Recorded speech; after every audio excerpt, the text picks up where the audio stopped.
스가랴는 이제 히브리어 제목이 뭐냐? 제카르야라고 이렇게 기록이 됩니다. 그럼 이게 뜻이 뭐냐? 여호와께서 기억하신다라는 제목이에요. 그래서 스가랴. 그래서 12소선지서들에 보면 이름 자체에 이미 뜻이 들어가 있고 뭔가 의미들을 굉장히 나타내고 있다라는 것을 종종 보게 됩니다. 그래서 여호와께서 기억하시고 계시다는 거예요. 누구요? 믿음의 선진들, 앞서서 선포하였던 하나님의 말씀들을 늘 기억하고 또한 때로는 우리가 행한 행위들을 기억하고 계시다는 겁니다. 그리고 그 모든 행위들에 대해서 결산하여 봅니다. 그래서 우리는 좀 신명기 사관으로 돌아가지요. 신명기에서는 하나님의 말씀을 따라 행하면 복을 받고 그렇지 않으면 뭐 받아요?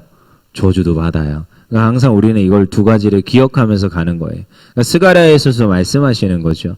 이제 학개, 스가랴, 말라기는 이제 성전, 제2성전을 짓고 제2성전기로 돌입하는 내용입니다. 그래서 학개는 이제 성전을 너희가 안 짓고 왜 너희 판벽한 집만 지느냐 하면서 막 구질렀잖아요. 오늘 스가랴도 동일합니다. 그래서 너희가 하나님의 말씀 가운데 하나님 말씀을 듣고 순종하고 이제 성전도 짓고 다시 돌아와서 예배하며 이제 다시 돌아온 그 이제 포로기 가운데 돌아온 이들이 하나님 말씀으로 다시 순종하는 그 삶을 살아야 된다라고 이야기하는 것이 스가랴의 이야기입니다. 그래서 뭐 전반부 이야기와 뭐 후반부 이야기가 나눠진다 해가지고 1장에서 뭐 9장까지 그리고 10장에서 14장까지로 이제 나눠서도 읽곤 하는데 스가랴의 본질적인 내용은 그렇습니다. 그래서 오늘 이제 스가랴를 하나씩 볼 텐데 우리 1절입니다. 읽어보겠습니다. 1절 시작. 다리오 왕 제2년 8째 달에 여호와의 말씀이 이또의 손자 베가랴의 아들 선지자 스가랴에게 임하니라 이르시되. 그렇죠. 다리오 왕. 그래서 우리는 이제 역사에 대해서도 종종 알아야 된다고 했어요. 아수르, 바벨론, 그 다음에 메데바사가 페르시아입니다. 나중에. 그래서 우리가 다리오 왕 하면 이제 페르시아로 접어들고 있는 거죠. 그 가운데 지금 누가요? 스가랴가 활동하고 있는 거예요. 그러니까 포로기가 이제 끝나고 이제 그들이 돌아오고 수룹바벨 지난번에 배웠죠. 수룹이 씨앗, 바벨. 그러니까 바벨론에서 태어났던 씨앗들. 그러니까 포로기 때 태어난 이들이 돌아온 거예요. 그 가운데 학개, 스가랴, 말라기가 이어지고 있는 거예요. 그러니까 지금 어떤 세대인지 알겠죠? 이들이 우리 한국 교회로 따지면 막 믿음의 부흥기가 있었던 그 1900 초반년 그 사람들이 아니고 1900년대를 지나 이제 막 1세대를 지나 2세대를 지나 한 3세대쯤 되는 이들이 요즘이잖아요. 어쩌면 4세대, 5세대까지도 갈 수 있는데 주류가 이제 한 3세대, 2세대 이런 분들입니다. 그러면은 이제 이렇게 생각하시면 됩니다. 그러니까 믿음의 세대, 그리고 끌려갔던 그 세대, 그리고 우리가 잘 아는 다니엘 그 다음 세대가 오늘 이제 스가랴, 학개, 뭐 말라기 이런 이들이 있는 겁니다. 이해되십니까? 이걸 먼저 이해를 해야 지금 하나님께서 어떤 세대에게 누가 이 말씀을 듣기를 원하시는지를 이해를 할 수가 있습니다. 2절입니다. 읽어보겠습니다. 시작. 여호와가 너희의 조상들에게 심히 진노하였느니라. 그렇죠? 왜 진노했어요? 하나님 떠났잖아요. 북이스라엘이 하나님을 저버리고 뭐 금송아지를 세우고 그들이 여전히 절기를 제대로 지키지 않은 절기의 날짜도 막 바꾸고 베델과 단에다가 막 신당을 세우고 그들이 뭐 정말로 하나님 말씀대로 안 생활한 그 왕들 그리고 그 백성들 그들이 멸망할 수밖에 없었다라는 것은 이미 뭐 역대상 11기에 너무나도 잘 나타나 있습니다. 그들이 멸망할 수밖에 없었다는 거예요. 하나님께서 진노하셨고 심히 진노하셔서 그들을 멸망시켰고 여러분 시온산이 안 무너질 거라 생각했습니다. 예루살렘이 안 무너질 거라 생각했습니다. 근데 예루살렘이 무너집니다. 시온산이 무너집니다. 그들의 모든 성전 집기가 다 빼앗겨서 그 성전에 있는 모든 금칠하였던 은칠하였던 모든 것들을 다 긁어내가지고 그들이 가지고 갑니다. 그리고 다리오 왕은 또 뭐예요? 그거 가지고 술 파티를 벌입니다. 잔치를 합니다. 그리고 그 포로에 잡혀온 이들을 뭐라고 하면서 너희의 하나님은 도대체 어디 있느냐 하면서 힐난합니다. 그런 그 상황까지 치달았던 게 이스라엘 백성들이에요. 그러니까 오늘 뭐예요? 2절에 여호와가 너희의 조상들에게 진노하였다. 이걸 기억하라는 거예요. 너희들의 조상들에게 진노하였던 이유, 너희가 패망하고 너희가 하나님인 내가 함께하는데도 불구하고 이 고난의 길을 걸었었던 그 이유가 명확하다라는 것을 알라는 거예요. 여러분, 우리는 때로는 어떤 사건 앞에서 여러분 사건을 해석하고 우리가 그것을 바라보는 눈들이 있어야 됩니다. 그러면은 때로는 이제 몇 가지가 있겠죠. 내 죄로 인하여서 당하는 고난이 있습니다. 그렇지만 때로는 내가 이해하지 못하는 고난도 있습니다. 대표적인 예로 성경에서는 욥기의 고난, 욥이 당하는 고난은 이해가 안 되는 거예요. 욥기 1장, 2장 읽어보십시오. 정말 이해가 안 됩니다. 하나님 왜 이러실까? 왜 이러실까? 그 마귀하고 왜 그 이야기를 하잖아요. 그럼 가서 한번, 그것도 먼저 하나님이 사실 부른 거예요. 하나님이 불러서 야, 너 욥 아니? 이렇게 시작을 해요. 마귀가 찾아온 게 아닙니다. 마귀가 지금 제가 이렇게 해보겠습니다, 이게 아니었어요. 처음에 하나님이 그 이야기를 먼저 시작해요. 그러니까 이해할 수 없는 고난도 있습니다. 사람의 생각으로 추측도 안 되고 이해도 안 되고 감히 이것을 해석할 수도 없는, 때로는 내 죄악 때문에 당하는 고난이 있다는 것을 우리가 또 기억해야 됩니다. 우리의 삶에는 여러 가지가 있습니다. 근데 때로는요, 고난이 유익이라 하나님 고난을 주셔서 깨닫게 하시고 돌이키게 하시려고 하는 고난도 있습니다. 그럼 여러분, 이스라엘 백성들에게 임한 고난은 여러 가지가 있겠지만 첫 번째도 해당될 수도 있고 세 번째도 같이 또 해당될 수도 있습니다. 근데 여러분, 우리가 해석을 잘해야 됩니다. 요나의 고난 여러분 아십니까? 요나가 고난을 당하지요. 여러분, 그가 얼마나 하나님의 진노 가운데 고통당하고 어려움 당합니까? 근데 잘 생각해 보십시오. 요나의 입장에서는 다시스로 가다가 풍랑을 만난 게 너무 고난이고 고통이에요. 그러면 한번 다시 돌아가 봅시다. 요나가 하나님 앞에 니느웨로 가라 했을 때 저 다시스로 갈 겁니다 하고 배에 항구에 갔습니다. 근데 다시스로 가는 마침 배를 만나네요. 이건 요나 입장에서 잘 된 겁니까? 못 된 겁니까? 엄청 잘 된 거죠, 요나 입장에서. 근데 하나님 입장에서는 잘 된 겁니까? 못 된 겁니까? 못 된 거예요. 어디로 가야 돼요? 니느웨로 가야 돼요. 근데요, 가다가 풍랑을 만났어요. 요나 입장에서 잘 된 겁니까? 못 된 겁니까? 굉장히 못 된 거죠. 아, 하나님 저한테 왜 이러십니까? 고난을 주십니까? 근데 하나님 입장에서는 잘 된 겁니까? 못 된 겁니까? 잘 된 겁니다. 풍랑 만나서 물고기한테 잡아먹혀가지고 니느웨로 갈 거니까. 우리는 잘 생각해야 됩니다. 고난이 오고 어려움이 와요. 오늘 2절에 여호와가 너희의 조상들에게 심히 진노하셨다. 하나님 왜 진노하십니까? 하나님 좀 용서하시고 긍휼을 베푸시면 안 됩니까? 하나님, 이 12소선지서를 잘 보십시오. 심판과 진노와 고난과 어려움들이 옵니다. 해석을 잘해야 됩니다. 꼭 이걸 심판으로 볼 것인지, 하나님께서 이걸 고난을 주셨는데 이 고난을 통해서 무엇을 원하시는지 우리는 해석을 잘해야 됩니다. 꿈보다 뭐가 중요하다고요? 해몽이 중요하다고요. 여러분, 우리가 성경을 읽을 때도 하나님 왜 진노하십니까? 진노하는 이유가 목적이 무엇입니까? 진노가 꼭 이스라엘 백성에게 패망이요 포로로 끌려간 그 단순한 한 가지 이유입니까? 우리 돌아봐야 됩니다. 그곳에 끌려가서 이스라엘 백성들이 하나님을 만납니까? 하나님을 깨닫습니까? 그 삶으로 하나님을 경험합니까?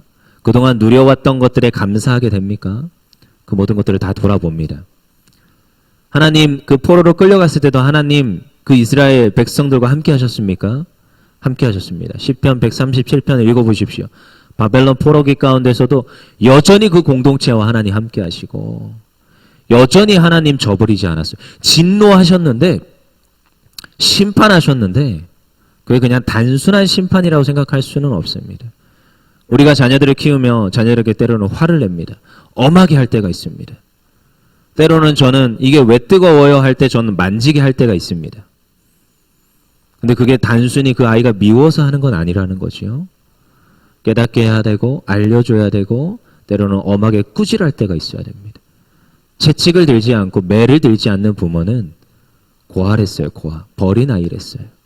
우리 잘 생각해 봐야 됩니다. 3절입니다. 읽어보겠습니다. 시작. 그러므로 너는 그들에게 말하기를 만군의 여호와께서 이처럼 이르시되 너희는 내게로 돌아오라. 만군의 여호와가 말이니라. 그러므로 그리하면 내가 너희에게로 돌아가리라. 만군의 여호와의 말이니라. 아멘. 이게 여호와 하나님의 마음이에요. 여호와 하나님이 너희 조상들에게 진노하셨지만 내가 어쩔 수 없이, 왜요? 하나님은 공의의 하나님이에요. 말씀하신 걸 지켜야 돼요. 죄를 지었으면 그 죄에 대한 대가를 받아야 됩니다. 그러니까요, 자기의 사랑하는 아들을 보낼 수밖에 없어요. 왜요? 죄에 대한 대가를 받아야 되니까. 안 그러면 다 진멸하고 다 죽여버려야 되는데 그럴 수가 없잖아요. 그러니까요, 하나님이신 하나님께서 이 땅에 오셔서 그 죄를 도말하시고 대속하는 이유가 있습니다. 근데 왜 꼭 예수님이었습니까? 저는 이리 질문을 했습니다. 예수님이어야 하는 이유가 있습니다. 죄가 없으셔야 돼요. 그리고 모든 사람, 단 한 번의 제사로 끝낼 수 있는 어떤 신적인 존재여야 돼요. 그러니까 신이신 하나님이 내려와야 돼요. 그리고요, 동물의 제사로는 안 됩니다. 인간이어야 돼요. 완전한 인간이어야 돼요. 그러니까 여러분, 이 모든 걸 충족하는 사람은 하나님밖에 없어요. 하나님이시며 인간이시며 죄가 없어야 돼요. 그래서 우리가 기독론을 배울 때 하나님의 속성, 예수님 속성, 예수님 속성 중에 제일 이해 안 되는 게 100% 하나님이시고 100% 인간이신 거, 이게 이해가 안 됩니다. 근데요, 대속의 제물로 너무나도 명확한 전제 조건이에요. 하나님이셔야 되고 인간이셔야 돼요. 근데 또 죄는 없어야 돼요. 이 땅에 남자와 여자 사이에서 태어나면 안 돼요. 왜요? 씨앗으로 인하여서 죄가 계승되기 때문에.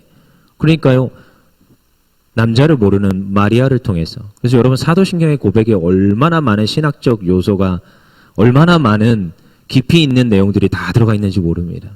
동정녀 마리아에게 나시고, 이 동정녀가 있고 없고는 하늘과 땅의 차이입니다. 너무나도 중요한, 죄를 그냥 내버려 둘 수가 없어요. 진멸하셔야 돼요. 그래서요, 멸망이 선포됩니다. 그리고 멸망 선포된 말씀을 하나님께서는 지키십니다.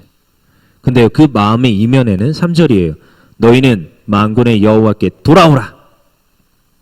그리하면 내가, 3절 중반 끝에 나오죠. 내가 너희에게 돌아가리라. 여러분, 이 하나님의 마음이 느껴지십니까? 너희가 돌아오라. 내가 너희에게 돌아가리라. 여러분, 스가랴의 전체적인 말씀에 어쩌면 가장 핵심이라고 보는 건 전 3절입니다. 너희가 돌아오라. 제발 좀 돌아오라. 그리고 이제 돌아와서 너희의 조상들이 지었던 그 죄를 저버리고 다시 여호와 하나님의 말씀 가운데 돌아와 그 말씀을 지켜 행하고 그 말씀대로 따라 행하고, 그러자면 제사를 드려야 되죠. 그러자면 뭐가 필요합니까? 성전이 필요합니다. 성전을 완공해야 하고 다시 그 제사장들과 함께 예배하며 오늘도 하나님 나라 영광 위하여서 쓰임 받아야 되는 거예요. 그리고 이제 스가랴를 이어서 말라기로 갑니다. 그러면 여러분, 말라기 가면 여러분 뭐밖에 생각 안 납니까? 11조를 드리라. 이것밖에 생각 안 나지요? 여러분, 근데 11조 드리라는 말이 아니에요. 성전이 유지되는 거에 있어서 너무 중요한 게 뭡니까? 여러분, 지금도 여기에 뭐가 틀어져 있습니까? 에어컨 틀어져 있지요? 지금 등 켜져 있지요? 여러분, 장소가 있지요? 이 모든 것들에 지금 뭐가 들어갑니까? 재정이 들어가잖아요. 그걸 위하여서 뭐예요? 예배를 하고 성전이 성전되어지고 하나님 앞에 제사를 드리는 데 있어서 하나님께 드리라는 거예요. 여러분, 그냥 단순히 제물 드리라는 말이 아닙니다. 너희가 지금 다 저기에 끌려가 포로된 생활을 했고 성전이 없었고 예배다운 예배를 드리지 못했고 하나님의 말씀을 듣지 못했고 제사장이 없었고, 근데 이제 성전을 재건하여 다시 이전에 드렸던 그 믿음의 선진들처럼 예배하며 누구와 함께 세워진 제사장, 하나님의 말씀, 그 제사, 번제 여러 가지가 있잖아요. 소제부터 시작하여서 그 모든 걸 정확히 드리라는 거예요. 그걸 위하여서 성전을 재건하고 그것을 위하여서 너희가 예물도 드리고 너희가 그것을 위하여서 하나님 말씀을 분별하여서 분명히 순종하면서 가라라는 거예요. 그 내용이 들어있는 겁니다. 그러니까 너희는 돌아오라. 다시 이전에 정확히 예배드렸던 그 삶으로 돌아오라. 그래서 여러분, 신명기로 돌아가는 겁니다. 하나님의 말씀대로 정확히 지켜 행하면 너희가 복을 받고, 말씀을 지켜 행하면 복을 받고. 아직 예수님 안 오신 때예요, 이때는. 그러니까 뭐 해야 돼요? 번제 드려야 됩니다. 우리가 드리는 속건제, 속죄제 드려야 됩니다. 화목제 드려야 됩니다.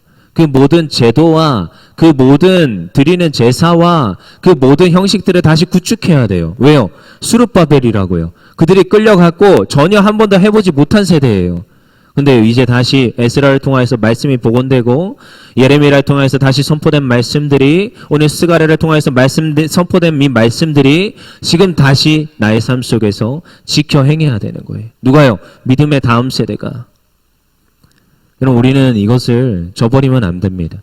오늘 이 스가랴의 말씀이 너흰 돌아오라 이거지만 여러분 우리의 자손들도 돌아봐야 됩니다. 그 자손들도 다시 돌아와야 됩니다.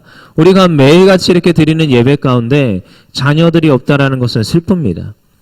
3일 예배 가운데 왜 3일 예배가 있었는지 아십니까? 저는 3일 예배를 드리면서 자라났습니다. 청소년기에도. 근데 그때 왜 그러는지 아세요? 주일 예배 드렸는데 주일 예배 드리고 6일 동안 내내 하나님 까먹고 있다가 하나님께 돌아오는 주일 예배가 아니었어요. 중간쯤에 수요 예배도 있고요. 금요 예배도 있어요. 하나님을 다시 생각하고 하나님 앞에 찬양하고 하나님을 예배했어요. 뭐예요? 그때 그 모든 가운데 습관이 만들어졌고 하나님께 내가 드리는 그 삶의 어떠한 삶의 패턴들이 만들어집니다. 그리고 나는 하나님 사람이구나. 돌아오라는 거예요. 그 모든 생활의 습관을 바꾸고 악한 행위를 떠나고 4절에 그렇지요. 너희 조상들을 본받지 말고 옛적 선지자들이 그들에게 외쳐 이른 만군의 여호와께서 말씀하신 그 악한 길이 아니라 악한 행위를 떠나서 돌아오라 하셨다 하나 그들이 듣지 아니하고 내게서 귀를 막고 여호와의 말씀을 저버렸다는 거예요. 그러니까 다시 돌아와서 말씀대로 행하고 말씀대로 지켜 행하고 그 말씀으로 다시 돌아오는 그 삶이 되라는 거예요. 여러분 우리가 6절 말씀 읽고 마칠 텐데 우리가 다시 여호와 하나님께 돌아가기를 원합니다. 하나님 오늘도 원하시는 것은 말씀으로 돌아가기를 원하는 줄 믿습니다. 6절입니다. 읽어보겠습니다. 시작. 내가 나의 종 선지자들에게 명령한 내 말과 내 법도들이 어찌 너희 조상들에게 임하지 아니하였느냐. 그러므로 그들이 돌이켜 이르기를 만군의 여호와께서 우리 길대로 우리 행위대로 우리에게 행하시려고 뜻하신 것을 우리에게 행하셨도다 하였느니라. 아멘. 하나님 정확하십니다. 하나님께 돌아와 그 행위대로 하나님은 보응하시고 응답하시는 줄 믿습니다.